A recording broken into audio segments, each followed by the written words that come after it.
Music Pals. Today we are going to read about Miss Nadia Boulanger, and this is some of her music playing now.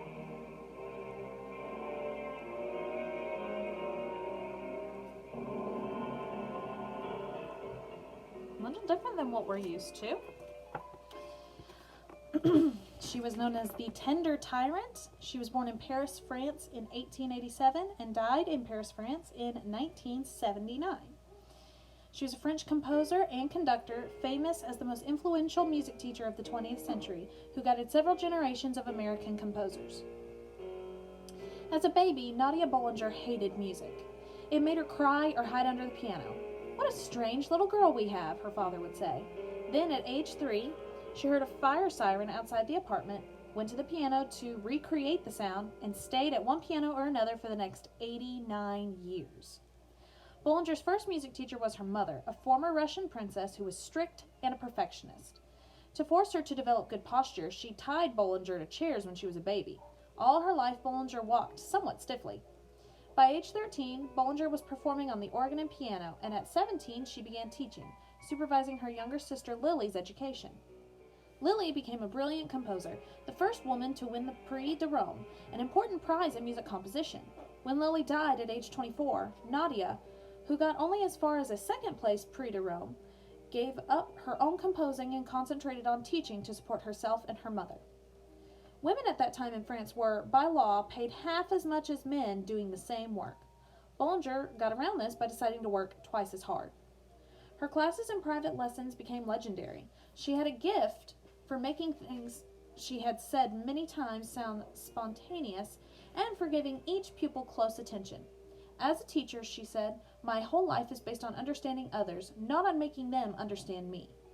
People started coming to her from all over the world. She had 2 grand pianos and 1 organ in rooms filled with fresh flowers.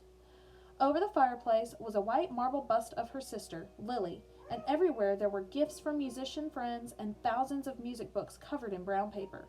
In her bathroom was a giant metal bathtub she had to climb a ladder to enter. Boulanger dressed and acted to look older than she was. She carried a big black leather satchel full of music, which students would vie to carry. She seldom smiled, but had expressive hands that could show any emotion. She wore a flowery perfume and adored exotic bath oils. Nicknamed the Tender Tyrant, Boulanger was not always popular. After group class, students emerged so drained that they would file across the street to a cafe for coffee, sitting in silence, not even saying goodbye when they left. One student recalls her saying only one nice thing to him in 2 whole years of study. On occasion, she would ridicule students and make them cry. She ate lunch during lessons, and pupils worried about whether her plate would slide into the piano keys. Between lessons, she ate yogurt or took cat naps. She stayed up late writing letters. She wrote thousands each year. Every New Year's, she gave a costume ball with lavish food to which she invited her many famous friends. With electrifying energy, she worked well into her 80s, teaching, traveling, and touring. She never married. She believed marriage and a career in the arts were not compatible. Boulanger loved rich food and wouldn't stop eating it even when she lost her teeth. She swallowed chunks of food without eating. She died at age 92. Her own music was played at her funeral, along with music by Bach and her sister Lily. Our music notes. Boulanger's music students included Aaron Copland, Philip Glass, Thea Musgrave, Quincy Jones, Virgil Thompson, and many others. In numerous cities, Boulanger was the first woman to conduct a symphony orchestra, and she premiered many important works. She didn't like being singled out because she was a woman. "I've been a woman for a little over 50 years, she said when asked how she felt about being the first woman to conduct the Boston Symphony, "and have gotten over my initial astonishment." Boulanger believed that music has a moral purpose in the world, and that it was crucial for students to be passionate about it. She would advise her students, "Do not take up music unless you would rather die than not to do so." So that is Miss Nadia Boulanger. She sounds kind of intense. Tomorrow's musician is Mr. Sergei Prokofiev.